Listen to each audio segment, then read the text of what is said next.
Добрый день! Сегодня предлагаю вам расклад на Таро Театр Кукол. Расклад, который будет называться «Ожидание и реальность». Я думаю, по названию понятно, что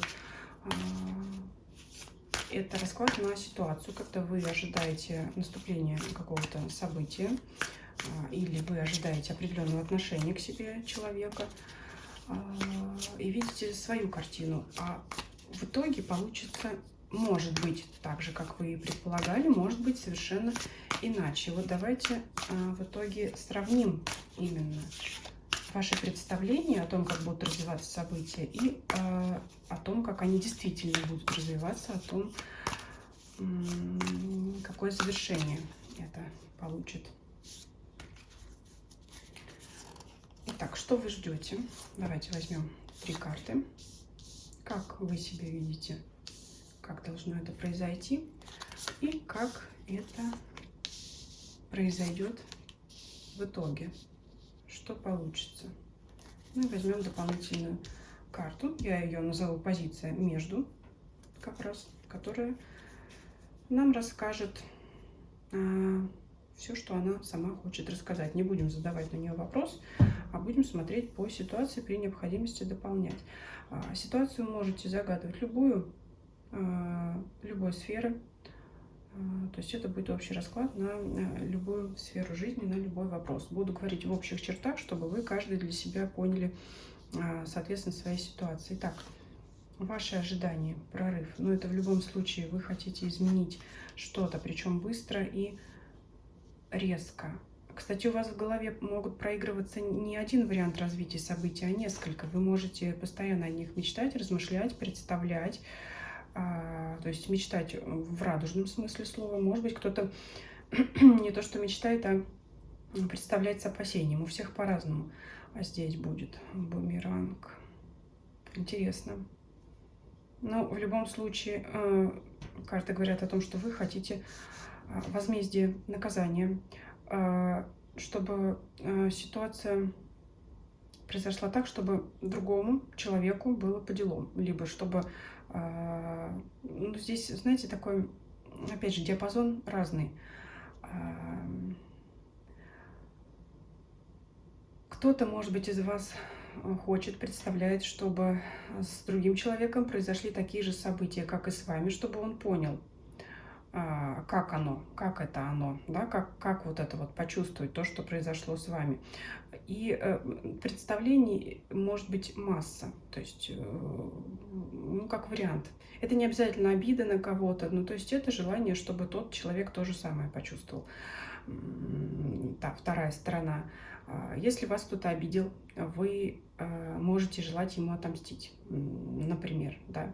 То есть вы можете представлять, как он будет, этот человек, вести себя в такой ситуации, когда вы ему скажете вот такие-то слова. То есть это бесконечное проигрывание различных вариантов.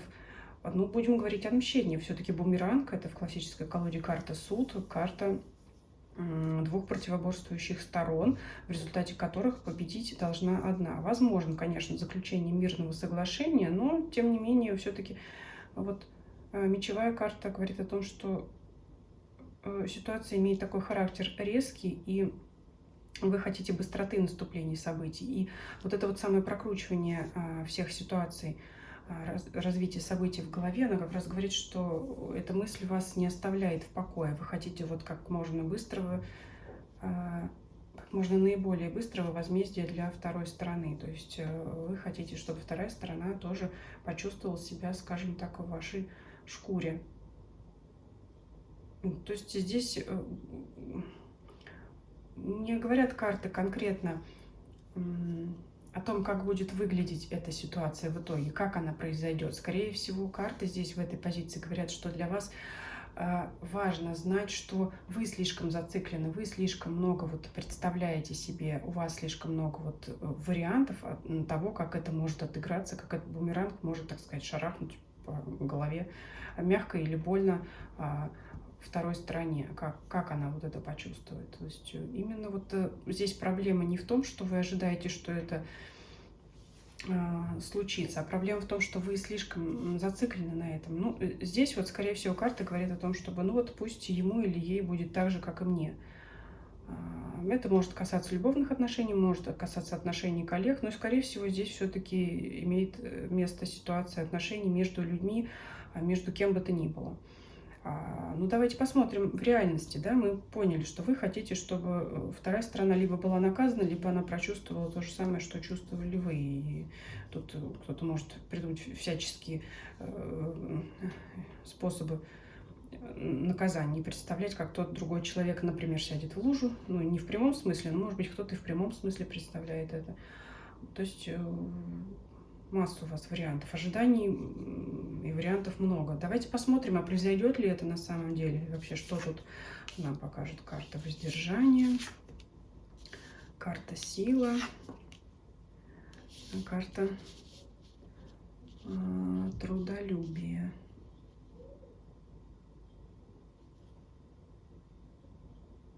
Я думаю, что вторая сторона, скорее всего, поубавит свой пыл.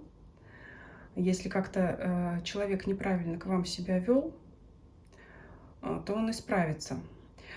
Но, к сожалению или к счастью для вас, вряд ли произойдут те варианты развития событий, о которых вы подумывали. То есть в итоге ваши отношения должны урегулироваться, но не тем способом, каким бы вам хотелось. Если вы были в ссоре или обижены на человека, скорее всего, вы даже с ними помиритесь и договоритесь. Но вот именно того возмездия, которое вы ждете, не наступит. Скорее всего, это как-то вот как мусор заметется под ковер и забудется, и уложится.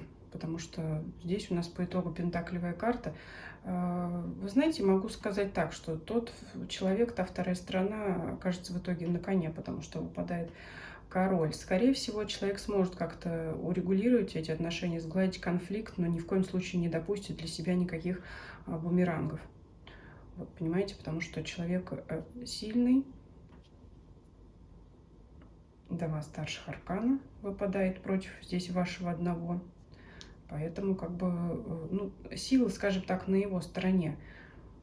Не ждите наказания. Скорее всего, здесь карта советует. Ну, что советует карта? Давайте проверим, подтвердятся ли мои вот сейчас мысли по поводу того, чем вся эта история завершится.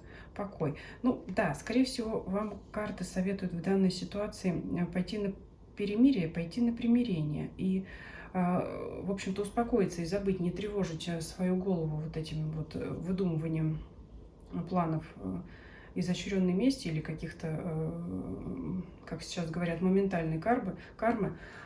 Скорее всего, ну, это как совет, и в то же время как все равно, вот даже если вы не захотите это сделать самим, вам придется перестроиться на мир и лад между вами в отношениях с этим человеком, потому что человек показывает, как сильнее вас. То есть он все равно вас уговорит, заговорит. Я не вижу, что он тут будет перед вами извиняться, просить прощения, но, скорее всего, он как-то сумеет сделать так, есть у него такая сила, есть у него такие мысли, сумеет сделать так, чтобы вы на него больше не обижались. То есть вот здесь вот все планы ваши, скорее всего, они нивелируются каким-то вот его таким поведением, которое вас просто сразит, потому что в итоге все-таки выпадает десятка эмоций, она же десятка кубков покоя. То есть вы успокоитесь, забудете эти свои мысли, забудете о том, что вы там себе напридумывали, напредставляли, скорее всего, вы просто помиритесь, придете к мировому соглашению, да, вот несмотря на эту карту суда, бумеранга, все-таки вам удастся договориться. Поэтому вот то, что касается ожиданий и реальности, я могу сказать, что вот ваше ожидание, оно все пустое и является просто растратой ваших сил, времени и нервов. А человек, он, может быть, даже и не знает, что он вас обидел, он, может быть, ну, он, по крайней мере, по воздержанию, по карте умеренности, он в покое, он в порядке, он даже и думать не думает, что вы там что-то там о нем такое задумали. Такой расклад, я думаю, достаточно. Конечно, я думаю, не под каждую ситуацию данная подойдет трактовка, но я думаю, кому нужно услышать данное послание, тот услышит. Я еще дополню такое. Я не вижу здесь чего-то страшного, каких-то кризисов, конфликтов. Это, скорее всего, что-то бытовое, что-то проходящее, что-то не очень важное. И по королю Пентаклей я могу сказать так, что все-таки отношения с этим человеком надо ценить, потому что он, по крайней мере, может быть для вас полезен. Он вам что-то даст, чтобы вы забыли вот эту свою обиду и забыли про вот это недопонимание. Скорее всего, здесь именно произошло недопонимание, потому что у вас здесь построение планов отмщения вашими руками, чьими-то либо другими руками, руками судьбы. Там, скажем, человек живет в покое, припеваючи, ни о чем не переживает и, может быть, даже не догадывается. Но если все-таки он это от вас почувствует, он как-то моментально найдет способ, как все это сгладить по десятке кубков. Поэтому вот переставайте тратить свои нервы и время, и вам надо понять, что здесь должна быть между вами только десятка кубков. Ну, как конкретно у вас проиграется этот расклад, будет мне, конечно, интересно узнать, потому что, ну, для кого-то расклад, конечно, будет вообще не актуальным. С другой стороны, есть миллион ситуаций, когда действительно это будет актуально, интересно и, может быть, даже не тривиально, потому что, ну, месть, она имеет место быть, конечно, для тех, кто это заслужил, но не всегда хороша. Так что пишите ваши комментарии, пишите, проигралось, не проигралось, совпало, не совпало. Будет очень интересно узнать. В любом случае, желаю вам, чтобы все у вас разрешилось благоприятно для вас и для второй стороны. Не забывайте подписываться на мой телеграм-канал, на мой дзен-канал. Ссылки на них есть в описании канала. Пишите свои предложения по темам раскладов, которые вам интересны. Всем спасибо, всем до свидания.